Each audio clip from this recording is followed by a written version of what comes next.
जी, अस्सलाम वालेकुम। उम्मीद करता हूँ आप सब खैर खैरियत से होंगे। आज की वीडियो में मैं सिर्फ़ आपसे कुछ दिल की बातें करनी थी और कोई इन्फॉर्मेशन बेस्ड वीडियो नहीं है आज। आज सिर्फ़ एक डिस्कशन बेस्ड वीडियो है और आप लोगों ने मुझे वीडियो के एंड पे ज़रूर बताना है कि आप कितनी बात से एग्री करते हैं और किस बात से एग्री नहीं करते। जब हम लोग 5 साल की अपनी डिग्री करके निकलते हैं, तो डिग्री से पहले हम लोग बहुत कुछ सोचते हैं कि हम जाते ही पता नहीं क्या कर देंगे मार्केट के अंदर और हमारा एक लाइज़न डेवलप नहीं हुआ होता पहले और वो ग्रेजुएशन के बाद हमें रियलाइज़ होता है कि हमारा तो लाइज़न है ही नहीं। हम शायद एक कुएँ के मेंढक रह के हमने अपने 5 साल गुज़ार दिए। शायद कुछ ऐसी चीज़ें हमें करनी चाहिए थी कि जब हम ग्रेजुएट करें तो हमने अपनी तैयारी की हो उस मार्केट के अंदर जो ऑलरेडी बहुत ज़्यादा सैचुरेटेड है, बहुत ज़्यादा कॉम्पिटिशन है उसके लिए। मैं बहुत ज़्यादा खुल के इस चीज़ के ऊपर अभी से नहीं, जब से मैं एक स्टूडेंट था फॉर्म डी का, तब से और उसके बाद ग्रेजुएशन के बाद और आज तक मैं ये चीज़ बहुत खुल के बात करता हूँ कि ये पूरे सिस्टम में सबका कसूर है और इसमें सब कसूरवार हैं। इसमें स्टूडेंट्स भी कसूरवार हैं, इसमें टीचर्स भी कसूरवार हैं। देखें, मैं किसी के अगेंस्ट नहीं हूँ, लेकिन मैं एक सिस्टम की बात कर रहा हूँ। सिस्टम जो है वो आपको अलाउ ही नहीं करता कि आप कुछ सीखें, ठीक है? एक बुकिश नॉलेज जो है वो देते हैं। फॉर एग्ज़ाम्पल, जब ग्रेजुएट करते हैं हम लोग, ठीक है? तो हमें ये नहीं पता होता कि कैटेगरी और लाइसेंस में फ़र्क क्या है। लोग कह रहे होते हैं जी मैंने अपना लाइसेंस बनवाना है, वो लाइसेंस नहीं होता आपका, वो कैटेगरी ए होती है। कैटेगरी ए का मतलब ये होता है कि रजिस्ट्रेशन आपकी as a pharmacist with your respective pharmacy council. जैसे पंजाब फार्मेसी काउंसिल है, तो उसके साथ अगर पंजाब डोमिसाइल का कोई बंदा है, इसने ग्रेजुएशन यहाँ से की है, तो वो उसके पंजाब फार्मेसी काउंसिल के साथ वो रजिस्टर होगा। तो वो कैटेगरी ए होती है आपकी, या फिर उसको अदर वर्ड्स में registration certificate of a pharmacist कह सकते हैं। वो लाइसेंस नहीं होता। तो हमारे बच्चों को ये नहीं पता होता कि लाइसेंस क्या और कैटेगरी क्या है। देखिए, एक सिंपल सी कॉमन मिसाल आपको दे रहा हूँ। ये किसका कसूर है? ये कसूर है टीचर्स का, ये कसूर है उस खुद स्टूडेंट का और उसके आस-पास जो उसने माहौल बनाया उसका, ठीक है? मतलब अगर मैं अपनी बात करूँ, तो 5 साल मेरी यूनिवर्सिटी के बहुत अच्छे गुज़रे, ठीक है? एक चीज़ जो मैं हमेशा फेस करता था वो ये था कि जब भी मैं कुछ इनोवेटिव, अलग, क्रिएटिव या जिसे कहते हैं आउट ऑफ द बॉक्स सोचता था, कहता था, करता था, तो काफ़ी जगहों से एक बहुत ज़्यादा रेजिस्टेंस आती होती थी, काफ़ी जगहों से। कुछ लोग कहते थे ये अनऑफिशियल है, ये अगेंस्ट द रूल्स है, इस तरह तो कभी किसी ने सोचा नहीं, ये टीचर क्या कहेंगे, वो टीचर क्या कहेंगे, हमारे डीन क्या कहेंगे, बड़ी चीज़ें होती थी। लेकिन मैंने हमेशा ये कहा कि आप एक जो मेन चीज़ के लिए यूनिवर्सिटी में एडमिशन लेते हो वो ये है कि आपकी डिग्री हो और डिग्री हो अच्छे नंबर के साथ। और जब आप डिग्री अपनी लेते हो, तो क्या आपने उस डिग्री की बेस के ऊपर आने वाली अपनी प्रोफेशनल लाइफ की तैयारी नहीं करनी? करनी है, तो कब करनी है? कब करनी है? ये 5 साल के अंदर करनी है ना? तो 5 साल के अंदर भी कब करनी है? स्पेशली लास्ट ईयर में आपने अपने आप को रेडी करना है। और कैसे करना है? जब आपका एक्सपोज़र होगा। एक यूनिवर्सिटी है, उसके टीचर्स को पता होना चाहिए कि स्टूडेंट्स जो हैं उनकी नीड क्या है, वो किस मुश्किल से गुज़र के आए थे और अब स्टूडेंट्स को क्या मुश्किल आने वाली है। फॉर एग्ज़ाम्पल मैं आपको मुश्किलात बता देता हूँ, ठीक है? आप भी एग्री करेंगे इस चीज़ से और आप मुझे बताइएगा अगर ऐसी मुश्किलात आपको भी पेश आती हैं। सबसे पहले कि ग्रेजुएशन होनी है, हमें सबसे पहला काम क्या होना चाहिए? नहीं पता होता कि क्या करना है। मैं बताता हूँ कि आपको अपनी ट्रांसक्रिप्ट के लिए अप्लाई करना है, कंप्लीट ट्रांसक्रिप्ट के लिए।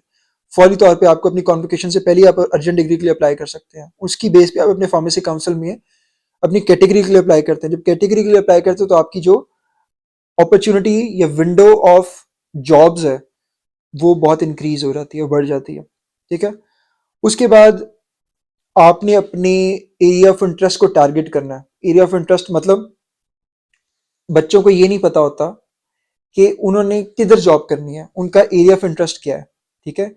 ये जो इंटर्नशिप्स करवा देते हैं इस तरह की चीज़ें, ये ठीक है, लेकिन उनको प्रॉपर गाइडेंस होनी चाहिए कि हॉस्पिटल क्या है और हॉस्पिटल फार्मेसी का जब सब्जेक्ट पढ़ाया जाए तो टीचर को पता होना चाहिए कि हमारे या तो किसी हॉस्पिटल के साथ एमओयू साइन करवाएं ये हॉस्पिटल के राउंड करवाएं और बच्चे को पता हो कि हमारा क्लिनिकल कितनी ड्यूटी है, क्लिनिकल सेटअप कितना स्टैब्लिश्ड है पाकिस्तान में, हॉस्पिटल जॉब क्या वाकई हॉस्पिटल की है या वो हॉस्पिटल के किसी फार्मेसी के अंदर just like a retail job है। ठीक है, ये सारी चीजें क्लियर होनी चाहिए जो नहीं होती। उसके बाद उनका क्लिनिकल के सब्जेक्ट में क्लिनिकल राउंड्स होने चाहिए हॉस्पिटल के साथ, जिसके साथ उनका एमओयू साइन हो। अगर टीचर्स ने इतनी पेन नहीं ली हुई है, यूनिवर्सिटी ने एमओयू साइन नहीं किया हुआ, तो कौन करेगा? और उस सब्जेक्ट के अंदर वो कौन उनको गाइड करेगा, उनका इंटरेस्ट कैसे डेवलप होगा उस तरफ। उसके बाद इंडस्ट्रियल फार्मेसी, इंडस्ट्री के एक आध राउंड का तो फर्क नहीं पड़ता, आपके एमओयू साइन होने चाहिए। डिफरेंट इंडस्ट्रीज जो है वो आपको एक सेमेस्टर के अंदर 3 4 5 विजिट्स होने चाहिए, कंपैरेटिव एनालिसिस होने चाहिए डिफरेंट इंडस्ट्रीज का। आपको पता होना चाहिए कि प्रोडक्शन क्या है इंडस्ट्री के अंदर, क्वालिटी एश्योरेंस क्या है, क्वालिटी कंट्रोल क्या है, R&D क्या है, सेल्स क्या है इंडस्ट्री की, मार्केटिंग क्या होती है, ये आपको पता होना चाहिए। तो मार्केटिंग और सेल्स इटसेल्फ एक बहुत बड़ा सब्जेक्ट है। ठीक है, उसके अंदर काफी ज्यादा ग्रोथ और स्कोप है, लेकिन लोगों को नहीं पता इतना ज्यादा। ठीक है, तो ये कौन बताएगा?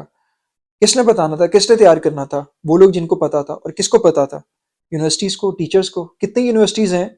आप लोगों ने मुझे बताना है कि क्या आप लोगों की यूनिवर्सिटी ने आपको ये तैयार किया कि जब आप ग्रेजुएट करें तो आपको पता हो कि मैंने ये मेरा एरिया ऑफ इंटरेस्ट है, मतलब ये हॉस्पिटल है, ये रिटेल है, ये जो है इंडस्ट्री है, ये सेल्स है, ये मार्केटिंग है। सेल्स और मार्केटिंग में क्या डिफरेंस है, क्या क्या हायरार्कीज होती हैं, किस में कितनी ग्रोथ है, कहाँ पे जाके किस में ग्रोथ रुक जाती है, किसने बताना था, किसने तैयार करना था, किसने करियर काउंसलिंग करनी थी? इंस्टीट्यूशन ने करनी थी। लेकिन कोई इतनी पेन लेता नहीं है। तो क्यों नहीं लेता पेन? इधर किसकी गलती है? स्टूडेंट्स की। जब आप पे कर रहे हैं तो क्यों कंपेल नहीं करते, क्यों पूछते नहीं, क्यों सवाल नहीं करते अपनी यूनिवर्सिटी से, अपने टीचर से? लोगों से क्यों नहीं पूछते कि हमारे क्लिनिकल राउंड्स क्यों नहीं होते, क्यों आप ऐसी डिग्री ले लेते हैं? क्यों नहीं कहते कि हमारे इंडस्ट्रियल विजिट्स इतने नहीं होते जितने होने चाहिए? ठीक है, क्यों आप हॉस्पिटल फार्मेसी के विजिट्स नहीं करते इतने जितने आपको करने चाहिए? क्यों एमओयू साइन नहीं हुए हुए? क्यों इतने ज्यादा पेन के वक्त तो आपके चालान फॉर्म, जो फीस के वक्त आपको चालान फॉर्म्स की जो पेन होती है वो तो आ जाती है, लेकिन जब कोई विजिट्स, राउंड्स, सीखने, career counselling, CV building, seminars, training sessions ये चाहिए होते हैं तो ये नहीं होता। मैं हमेशा ये कहता था कि स्टूडेंट्स को एक यूनिवर्सिटी के इवेंट्स के लिए एक मुलाजिम के तौर पे इस्तेमाल नहीं करना चाहिए कि स्टूडेंट्स इधर से कुर्सी उठा रहे हैं, उधर रख रहे हैं, उधर से कर रहे हैं तो इधर कर रहे हैं। क्लब्स बने हुए हैं, कोई कोई क्लब है, कोई ये गाइडेंस क्लब है, ठीक है, उसकी जॉब कर रहे हैं आप। लेकिन आपका जो मेन गोल है कि आपने अपनी प्रोफेशनल एक्सीलेंस करनी है, आपने अपना प्रोफेशनल एक स्टेचर बनाना है, अपने सब्जेक्ट की तरफ आपने जाना है, वहां आप नहीं जा रहे। फिर क्या होता है कि वो बच्चे जो हैं जब ग्रेजुएट करते हैं उनको जॉब नहीं मिल रही है, अपने सैचुरेशन है, दिल बर्दाश्त हुए, कोई कॉल सेंटर की जॉब कर रहा है, कोई कोई और जॉब कर रहा है। किसी को ये नहीं पता कि उसने एमफिल करना है, उसने एमबीए करना है। एमफिल और एमबीए में फर्क क्या है?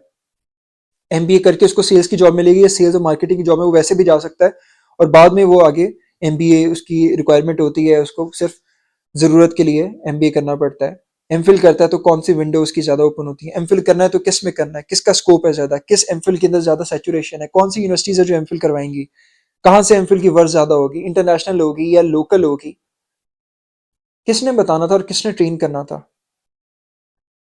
आप लोगों को शायद रियलाइज नहीं होता, मुझे 5 साल रियलाइज होता रहा, और मैंने इस चीज का बहुत ज्यादा चीजें फेस की। ठीक है, और कई बार मतलब बहुत ज्यादा उसका आपको हीट फेस करनी पड़ती है जब आप कुछ अलग बोलते हो, कहते हो। और मैंने हमेशा ये कहा कि कभी मैंने अपने टीचर्स की डिसरिस्पेक्ट नहीं की, कभी सीनियर्स की डिसरिस्पेक्ट नहीं की, अपने जूनियर्स की हमेशा परवाह की, सीनियर्स की रिस्पेक्ट की, सब किया। लेकिन एक चीज जो मैंने की जो सबसे हटकी थी वो ये थी कि मैंने सवाल हमेशा किया और उसका जवाब ढूंढने की कोशिश की।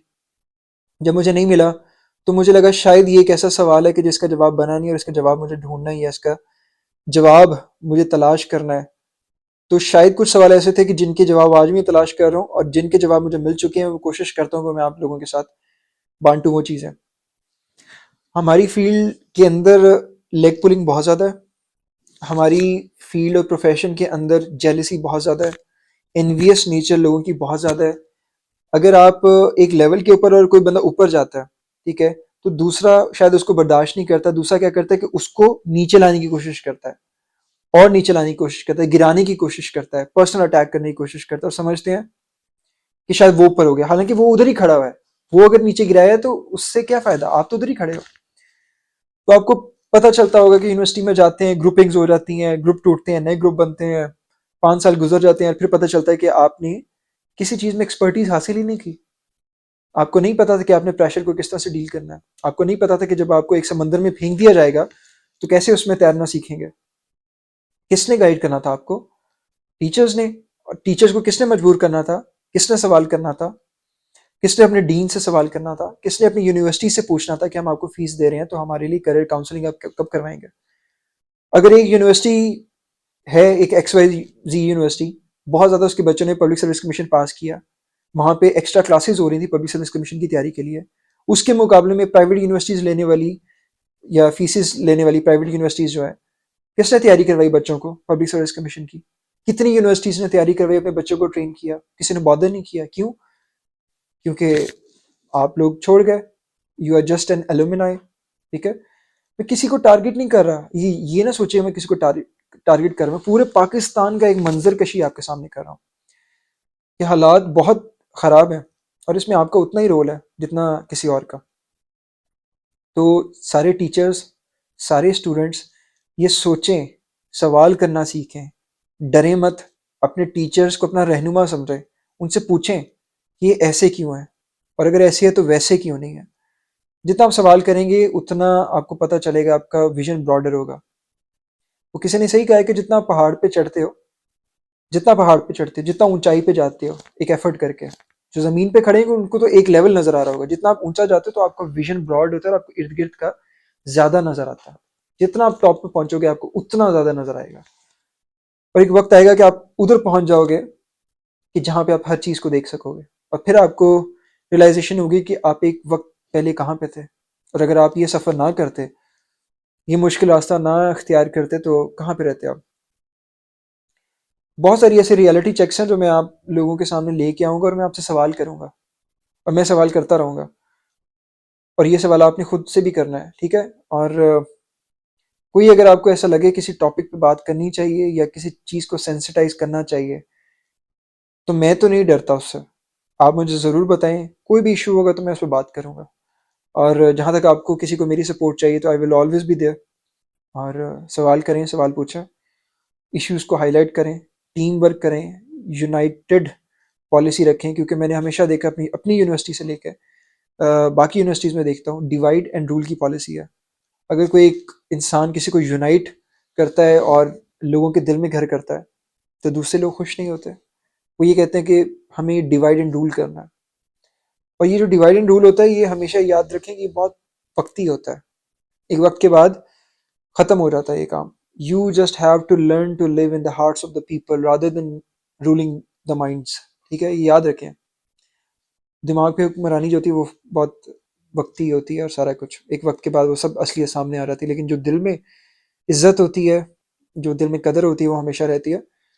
तो कुछ रियलिटी चेक्स हैं, तो आप इस पे अपना इनपुट मुझे ज़रूर दीजिएगा और मैं चाहता हूँ कि मैक्सिमम लोगों से आप शेयर करें। शुक्रिया।